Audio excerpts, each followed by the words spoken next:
અમેરિકામાં તમારા બાળકો હસતા રમતા સ્કૂલ બસે ચડે અને તેમની નજર સામે જ તેમના પડોશી કે પિતાના મિત્રોને રાઇફલના નાળચે ઉઠાવી લેવામાં આવે ત્યારે તે માસૂમના મન પર શું વીતતું હશે?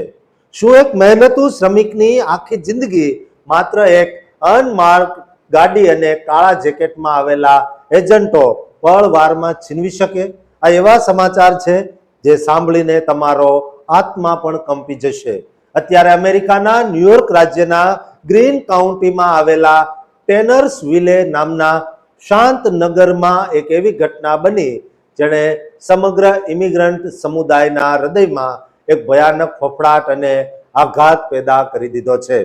એપ્રિલ 2026ના મધ્યમાં બુધવારની એ વહેલી સવાર હતી જ્યારે શહેર હજુ માંડ જાગ્યું હતું અને આશરે 8 વાગ્યા પહેલા રૂટ 23A એટલે કે મેઇન સ્ટ્રીટ પર આવેલા સુનોકો ગેસ સ્ટેશનની બહાર એક એવી કાળી અને બિહામણી પળ આવી જેણે 5 પરિવારોના ભવિષ્ય પર અંધકાર લાવી દીધો.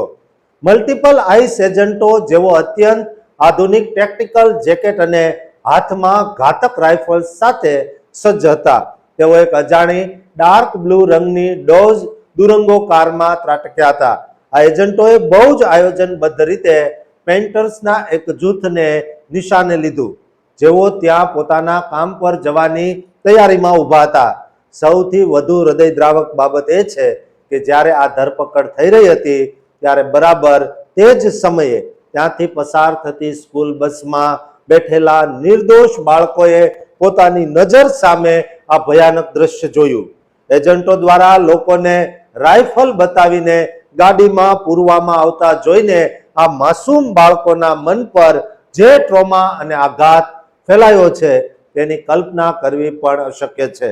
આ કાર્યવાહીમાં કુલ 5 લોકોની ધરપકડ કરવામાં આવી છે જેમાંથી 4 ટેનર્સવિલેના રહેવાસી છે અને એક વ્યક્તિ વિન્ડહામની છે જે 3 બાળકોનો પિતા છે અને તેની ધરપકડ તેનું વાહન રોકીને કરવામાં આવી હતી. આ 5 લોકોમાં એક નામ જે બહુ જ જાણીતું છે તે છે ફ્રાન્સિસ્કો પાંચો માર્મોલેઝો સિલ્વા જેઓ હેન્સ ફોલ્સના વતની છે અને પાંચોસ પેઇન્ટિંગ નામે એક બહુ જ સફળ અને પ્રતિષ્ઠિત પેઇન્ટિંગ બિઝનેસ ચલાવે છે.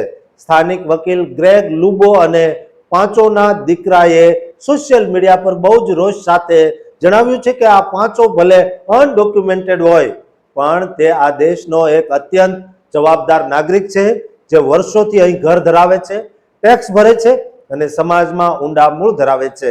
છતાં પણ તેને એક અપરાધીની જેમ પકડી લેવામાં આવ્યો. કોલંબિયા કાઉન્ટી સેન્ચુરી મુવમેન્ટ એટલે કે CCSM દ્વારા આખી ઘટનાની વિગતો ઇન્સ્ટાગ્રામ અને ફેસબુક પર શેર કરવામાં આવી.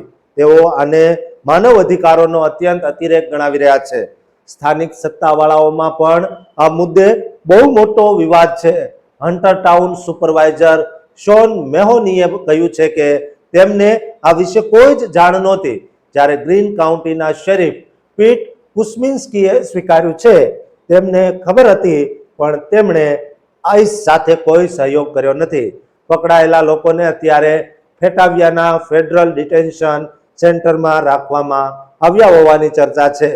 આઈસ તરફથી હજુ સુધી કોઈ સત્તાવાર નિવેદન આવ્યું નથી કે ધરપકડ પાછળના ચોક્કસ કારણો શું છે પણ આ ટાર્ગેટેડ એન્ફોર્સમેન્ટ કાર્યવાહીએ આખા નગરમાં ફફડાટ ફેલાવી દીધો છે.